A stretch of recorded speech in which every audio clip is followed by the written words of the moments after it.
Rock 100.5 KATT. It's Cameron Buchholtz here with Paul from 12 Stones. What's going on, man? Man, just happy to be here in OKC. Indeed, dude. Yeah, you guys are performing tonight at 89th Street. Yep. And what's kind of the deal with this little run? Because it's kind of odd. You're just doing kind of a Friday, Saturday thing, right? Yeah, we're just getting our toes wet again. You know, we've got a new lineup and a lot of new things happening, some new music coming out. So we're just trying to get the wheels turning again. Gotcha. Kind of finding your sea legs then? Yeah. So talk to me about the new lineup and what changes you're getting used to here. Yeah, it's been fantastic. We got Ty Del Rose over here on drums. He played with Smile Empty Soul for forever, just next level professional. And all right. Then we have a good friend from back home, Chris Letard, that's joining us on bass right now. So it's been really cool watching the dynamic alternate and seeing how everybody moves around and works together. It's been a cool thing to watch. Nice. So how many shows have you had with this lineup then? With Chris, this is his second show. Okay. Ty, I think this is 3.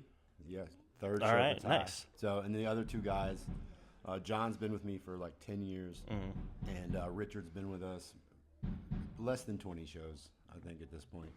So, yeah, we got a lot of new, fresh blood, you know. Nice. Yeah. Well, and I'm assuming you'll have a lot of stuff going on next year then, but the one thing on your calendar is pretty rad. You guys are doing the Creed cruise. Yeah. Yeah, we're going to get to go out on the Summer of 99 Creed cruise, and that's going to be an awesome time. We were just talking about that earlier. We're going to, I think, do 3 different type sets, completely different sets. So we got our work cut out for us. Have you performed on a cruise ship before? Have you done any of the odd cruises? Yeah, we did Shipwrecked. Okay, yeah. A few years back, and it was pretty wild. It was pretty cool. Just a floating music festival. Yeah. My wife and I cruise a lot, so it was weird not being in a normal cruise environment. You know, to go out and just have a bunch of metalheads and a bunch of people jumping around, going crazy. It was pretty awesome. Nice. And you guys go way back with the Creed guys. Oh, yeah. I mean, I saw you open for Creed, I think it was, 2003 or 2004, whatever the Weathered tour was. Yeah, I think we did 02, and again, we did it several times during that run, but that was one of our first tours. We kind of came out, our album came out in 2002, I think, and so we were on the road with them at that time, and we went from playing in front of 25 people to playing in front of 40,000 people. And being this close on stage to being able to, like, I have to learn sign language to get the other band guys' attention, you know. So it's quite the learning experience kind of thrown into the fire. Nice. And that's kind of an infamous tour for a few different reasons. Yeah. Yeah, we had even one of the legs that we drove all the way to Tacoma, Washington, and we found out when we pulled into the venue that the tour was canceled. Okay. And we're from New Orleans, so we were like, all right, well, we turned it on around and went on back to New Orleans. So, there's some wild times back in the day for sure. Indeed, man. And you were talking about doing new music. It's been, quite a while, like 8 years since a full length and like 5 since an EP. Yeah. And I know you put out the Seal cover last year, which is fun. Is that in the set list? No. I think it should be, man. Well, we might work it in, honestly. It's just a matter of getting all the guys on the new playlist. But what's kind of the timeline or the plan with new stuff? Well, we recorded some songs with Howard Benson and with Judge and Jury.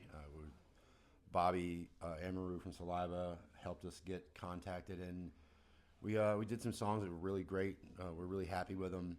So we're releasing the first single at the end of January, I believe the 26th maybe. And so we're excited about that. And then we're going to snowball into a tour with Power Man 5000 next summer, and then trying to stay out, trying to be gone. Nice, just be gone. Yeah. Yep. Well, yeah. Home is wherever we travel. I bring my wife and we bring our 2 dogs, so I don't have to go home. I got everything I need right here. So there you go. And now, are you guys just self-releasing that, or are you finding a label, or what's the? Yeah, so it'll be those 2 songs will be through Judge and Jury, their label, and then we're gonna follow it up and do a full length.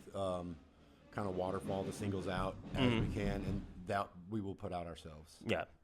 And now, I mean, obviously you guys were on Wind Up back in the day, which certainly provided a lot of opportunities, but I'm imagining too that you got probably screwed over like almost every band in Wind Up and have some horror stories. I mean, honestly, I think because we were so young, we never had a shot. We were just happy to be there, and I still feel that way to this day. It's like I'm happy I get to play music and have conversations with you guys. So to me, we did have some horror stories, but I think it would have been anywhere we were at. I think that was just kind of the predatory timeline that was happening there. But we had Diana Meltzer from Wind Up Records, and she said, I'm signing you. I don't care what anyone says. And she did. She signed us, and the rest of the label weren't even concerned, weren't even wanting to sign us necessarily. And then she stuck to her guns, and the first band she ever signed was Creed. So she knows how to pick them. So we were very happy that she took us on. And then obviously, even if people aren't familiar with 12 Stones, they've probably heard you sing a million times because doing the Evanescence track, and that was directly because of Wind Up as well. Yep, it was. And it's such a weird backstory with that. It's like there's all these variations of the truth and how it all. And I've been it was supposed to be Chester or whatever. Yeah, it was supposed to be everybody. And I'm like, okay, that's fine.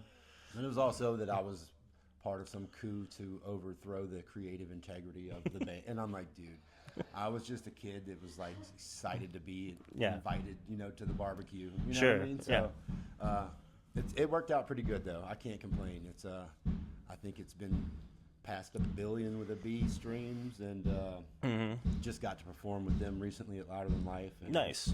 It was a great reunion. It was a really cool experience. There were 70,000+ people out there, and it was a big night. Is that the first time you've done that in many, many years?